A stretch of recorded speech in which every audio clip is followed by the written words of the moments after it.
Kimi, wala nga bang pinanghihinayangan sa naging past relationship dahil kay Paulo?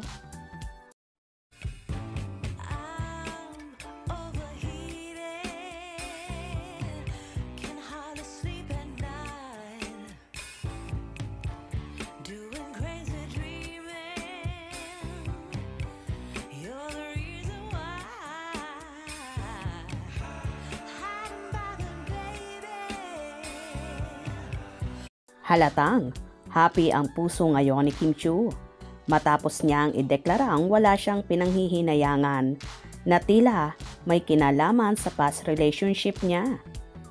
Naging guest sa It's Showtime nitong January 22 ang bandang AGS.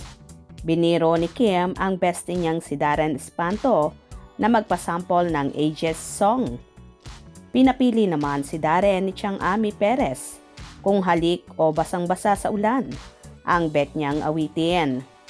May humirit na kantahin ni Darren ang love song na sayang na inayawan nito, ngunit pinilit sa kanya ito ni Kim. Kaya naman bilang resback, ipinasa ni Darren kay Kim ang pag-awit dito.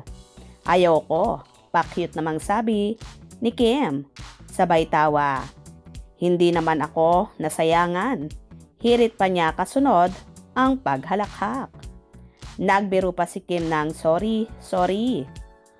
Tingin ng netizens kaya walang panghihinayang si Kim ay dahil sa magandang vibes nila ng ka-love team na si Paolo Avellino at pak na ang karir niya. Okay na yun. Yung sayang na sayang kayo na lang. Like tayo lang. Hindi naman ako nasayangan. Nakikisayang ka ba? Give life tayo, Kino. Well, wala naman dapat talagang ipanghinayang si Kimi sa kanyang naging past relationship dahil mas masaya na siya ngayon kumpara sa dati. Kitang-kita naman sa aura ni Chinita Princess kung gaano ka-in-love at very contented siya ngayon sa pagmamahal na ibinibigay sa kanya ni Paulo at in fairness napakagalante pa ng aktor kumpara sa mga naging exes ni Kimi na tanging siya lang ang malimit nagbibigay sa mga ito. At hindi basta-basta pipitsuging regalo ang ibinibigay ng dalaga ha.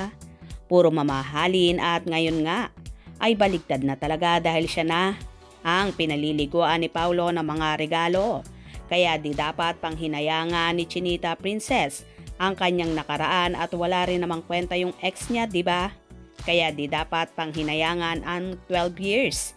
Taon lang yan at numbers. Ang importante sa lahat, love siya at nagkakasundo sila, di ba? Hope you enjoyed. Please subscribe for more info.